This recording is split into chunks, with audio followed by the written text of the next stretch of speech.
বিএনপির মনোনয়ন না পাওয়ার পর আক্ষেপ ও ক্ষোভের সুরে কথা বলেছেন দলটির পরিচিত মুখ ব্যারিস্টার রুমিন ফারহানা। তিনি বলেন, আমার একটা হাঁসও যেন শিয়াল চুরি না করে। গুনে গুনে হাঁস আপনারা খোয়ারে তুলবেন। 15 বছর হাল চাষ করলাম, বীজ দিলাম, ধান লাগালাম। ফসল কাটার সময় যদি মরুভূমি আসে কেমনটা লাগে? ঠিক আছে, আমার হাঁস আমার চাষ করা ধানই খাবে।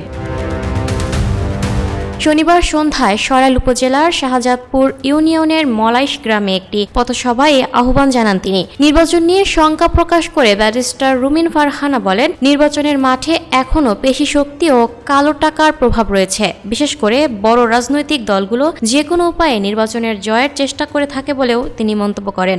এ সময় তিনি বলেন, আমি আমার নেতাকর্মীদের বারবার সতর্ক করে দিচ্ছি, হাঁসের কোনো অভাব নেই মাঠে। হাঁসগুলো যেন সন্ধ্যায় গুনে গুনে খোয়ারে তোলা হয়। নির্বাচনে লেভেল প্লেইং ফিল্ড তৈরি হয়নি অভিযোগ করে তিনি বলেন, মানুষের বাড়িতে একটি উঠান বৈঠক করার কারণে তাকে একাধিকবার জরিমানা করা হয়েছে। এখন পর্যন্ত তার বিরুদ্ধে মোট 55,000 টাকা জরিমানা করা হয়েছে বলে জানান তিনি। অপরদিকে বড় বড় মঞ্চ তৈরি করে বিএনপির সমর্থিত প্রার্থী সভা ও ভোট চাইলেও প্রশাসকের পক্ষ থেকে কোনো ব্যবস্থা নেওয়া হয়নি বলে অভিযোগ করেন ব্যারিস্টার রুমিন ফারহানা। এমনকি দোয়া মাহফিলের নামে তাকে নিয়ে কুৎসা রটানো ও কুৎসিত মন্তব্য করা হলেও প্রশাসন নীরব দর্শকের ভূমিকা পালন করেছে বলেও দাবি করেন তিনি। উল্লেখ্য, বিএনপির সাবেক আন্তর্জাতিক বিষয়ক সহ সম্পাদক ব্যারিস্টার রুমিন ফারহানা দলীয় মনোনয়ন প্রত্যাশী ছিলেন। তবে মনোনয়ন না পেয়ে স্বতন্ত্র প্রার্থী হওয়ায় তাকে দল থেকে বহিষ্কার করা হয়। এ আসনে বিএনপি তাদের জোটের শরিক দল জমিয়তে উলামায়ে ইসলাম বাংলাদেশের সহ সভাপতি মাওলানা জুনায়েদ আল হাবিবকে সমর্থন দিয়ে প্রার্থী দেয়নি।